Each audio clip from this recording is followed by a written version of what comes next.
Welcome everyone to week 5. You've got me again this week for interpretability, network visualization and explainable AI. Today we will discuss why interpretation of the decisions made by deep networks is so challenging and yet also so important for clinical applications. We will then cover the basics of interpretability, visualizing different network components, specifically filters and activations. After that, we will review what are known as saliency mapping techniques, specifically occlusion, GradCam, and integrated gradients. These seek to identify which areas of an image are most important for making a decision. We will then look at feature visualization.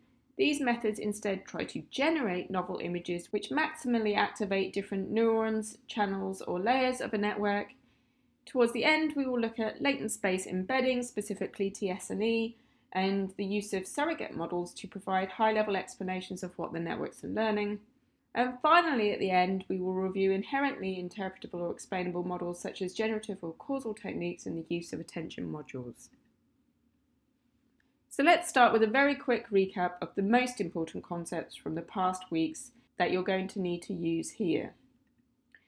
So firstly, what do we already know about what a CNN is learning? In weeks 2 and 3, we looked at the structure of CNNs and learned that filters, otherwise known as weights tensors, for 2D images represent banks of 2D kernels. So each filter at level L learns D L-1 2D filters of spatial dimensions FH by FW. Here, D for layer L-1 is the depth of the incoming data. So here we show the filters learned for an input layer of a CNN processing RGB, red, green, blue images. These have depth 3 equal to the depth of the 3 color channel input. Thus, D L-1 here is 3.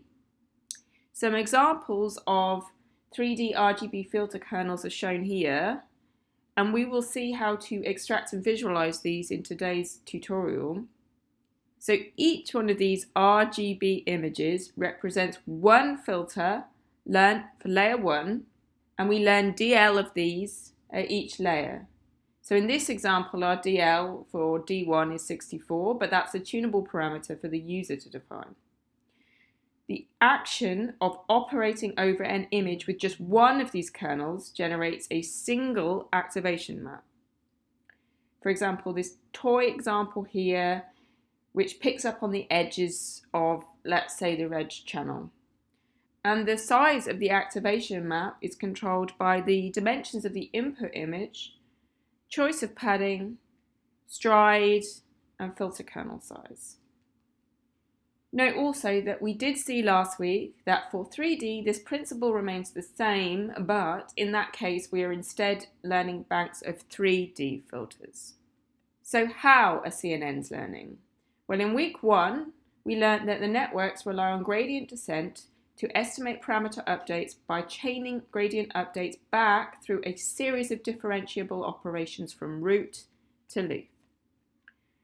And for CNNs, we saw that this was implemented as a convolution. And remember that when backpropagating through element-wise operations such as ReLU and maxpool, the gradient operation is also chained using element-wise multiplication, and it utilizes masking to direct the propagation to the correct parameters of the network. And finally, and very quickly, I wanted to draw renewed attention, pun intended, to some of the advanced network features that we looked at last week, which are also very important for interpretation. So namely, the attention modules and transformers. Towards the end of the lectures, we will look at examples of how these can be used to build clinically interpretable models of disease. So clearly we have a decent high-level idea of how our networks are working. Why, therefore, is interpretation such a big problem for these networks? And why is it so important for medical AI in particular? The problem is that deep learning is what is termed as black box, in as much as you can push in an image and out comes magically, we hope, the correct answer, but we don't actually know for sure what it was about that image that made the network come to that decision. And we don't know what internal model the network built. Rather, all we know is that it's learning millions of parameters, all of which are combining in a highly non-intuitive and non-linear way to spit out some prediction at the end. Regardless, perhaps we might be fine with that if we knew it was always right and could never be wrong. However, we know, of course, that with machine learning, that will not be the case. There will be edge cases that the network hasn't seen before and doesn't know how to model, and we also know it can be thrown by different scanning protocols and intensity distributions. Even worse than that, work done in 2013 showed that if you change an image only very slightly, adding to the human eye imperceptible and seemingly random noise, it can change the network towards the most bizarre examples. For example, each of these photos here on the left, a bus, a bird, which I think is a grouse, and a temple, are all shifted to a classification of ostrich just by the addition of the noise shown in these middle patches here. Where to do this, the authors used variants of feature visualization techniques, which we'll come back to later this week. And in the medical context, this is a huge problem as it opens medical systems up to attack or fraud, where imperceptible changes to images could corrupt medical screening programs. And this is not the only thing that can go wrong. For example, any AI prediction algorithm will be biased to the data it's trained on, but if that means biasing to a particular population, age group, gender, or ethnicity, this would have really serious implications for equality of healthcare. Not to mention that generally the stakes in medical tech are often much higher, the consequences of a wrong answer are severe, but regardless, if all we get from our model is a black box decision, then it's never going to give us novel information from which to develop and target novel therapeutics or simply advance understanding of disease.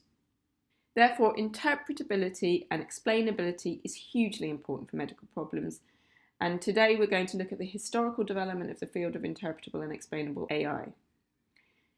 We will start by looking at filters learnt by the models and the activations which result from passing these filters over input images, and then we will move on to visualizing the parts of images which are most important for making a prediction, to, at the end, looking at recent development of generative or causal models of disease. So let's start with the basics. These will be covered in the first tutorial session of the week in the week 5 notebook on interpretability part 1. So the first thing we might consider doing is visualizing the kernels learnt by our network. To achieve this, all we need to do is return the weights tensor of a given convolutional layer. For example, for a PyTorch network created with the variable name model, where in this specific case it represents a pre-trained PyTorch AlexNet, for which all the convolutional layers are bundled up into a sequential container called features. Then, to return the weights of a specific layer with ID given by the variable layer num, here we can use this syntax, which is broadly generic as long as we replace the different components here with the variables corresponding to our network. And an example of this will be given in the tutorial, where again here we show these RGB representations of 3-channel filters, where these filters in this specific case are representing the first convolutional layer of the AlexNet CNN, and therefore, not surprisingly I hope, resemble edge detectors.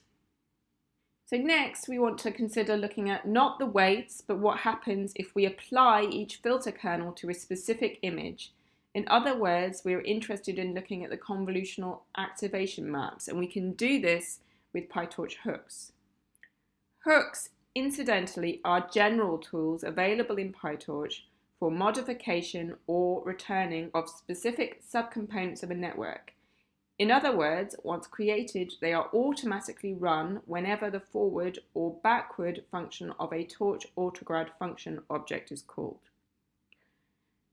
Where specifically a forward hook gets run only during a forward function and performs operations on or grabs the activations, and a backwards hook gets run only during a backwards pass and performs an operation on or grabs the gradients. Note, you define the hooks themselves in the following way, where giving them a name allows them to be removed later on. However, the hook functions themselves can be anything: a print function, as you will see on the next couple of slides, or something that pulls out and stores an operation on a gradient or an activation tensor.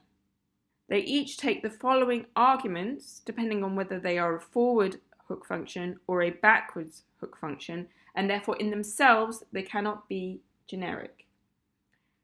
And finally, and importantly, they need to be registered either on a module, where in the examples that we look at, we're going to register them on a specific convolutional layer module, but they can also be registered for a specific tensor.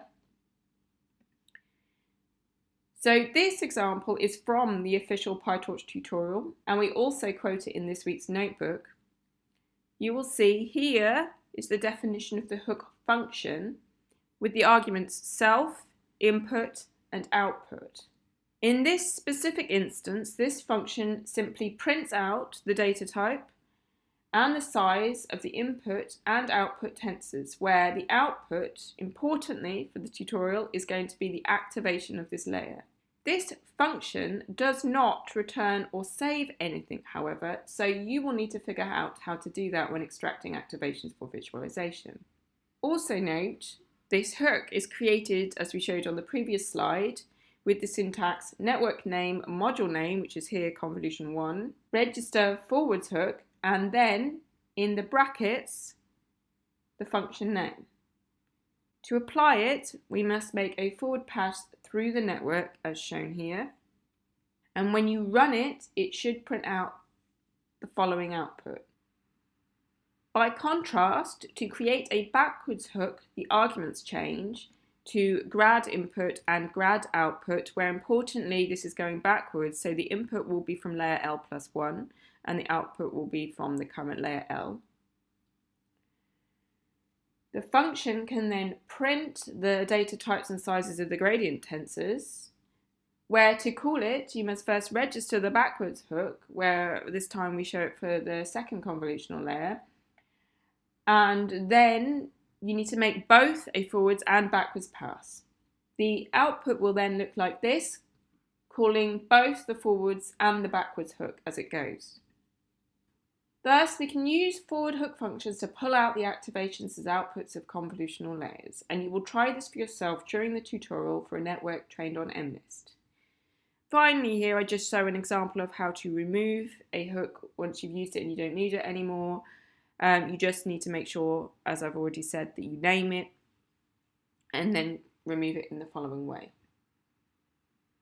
So in summary, interpretation of deep networks means knowing what features of your data are driving a prediction and how they combine together to distinguish one class from another.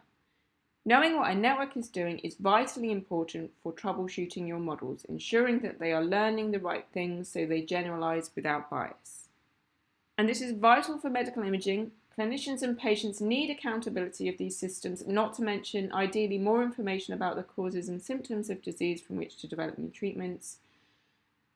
And unfortunately, historically, this has been a big problem for deep networks, which is why in what follows, we're going to look at the development of techniques to try and draw this information from trained networks, or better, design bespoke networks that will return this information by design.